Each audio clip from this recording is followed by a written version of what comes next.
everyone, and welcome to 2016. It's going to be a huge year for everyone I know in our industry.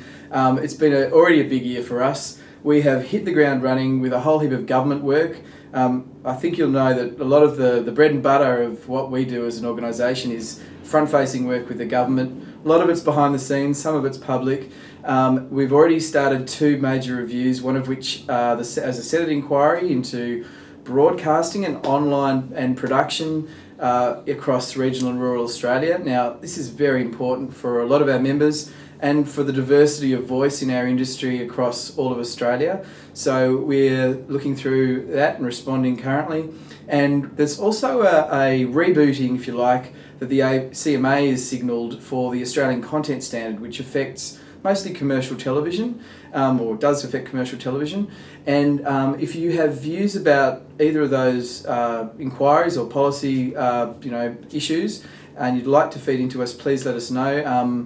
The other thing that's going on that we've been constantly working at is to try to resolve the final issues outstanding for the ABC Terms of Trade and the ATTRA agreement with the MEAA.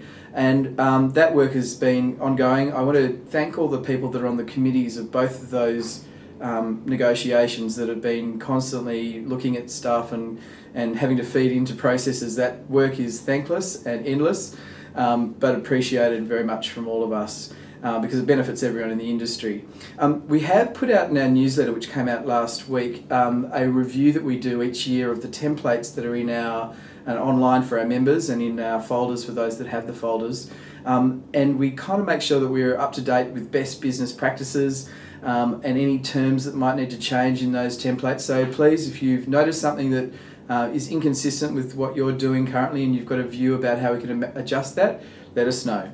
In terms of the activity this week, because it's such a busy week and it is the first sitting week for the federal government, I'm going to be in Canberra for part of the week, and I'll also be in Melbourne, and there'll be a members meeting for those that are in Melbourne can join us.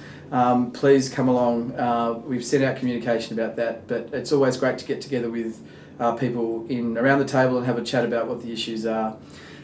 We've also signalled some major activities for our business classes and our various educational and networking events that we do throughout the year to help expand people's knowledge and to make it very practical from a business-to-business point of view in terms of sharing insights and training.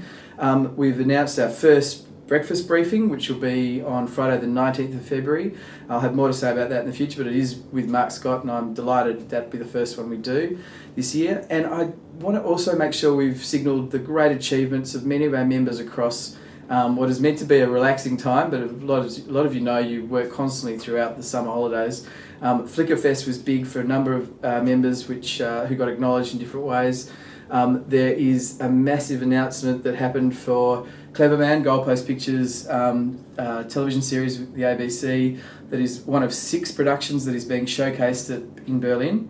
And there's also just news this week that Film Up Media's Dressmaker has hit $20 million at the box office, which is just incredible.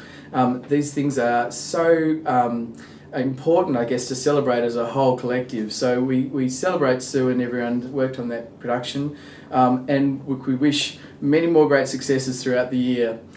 We look forward to talking to you throughout the year and seeing you at any or many of our events.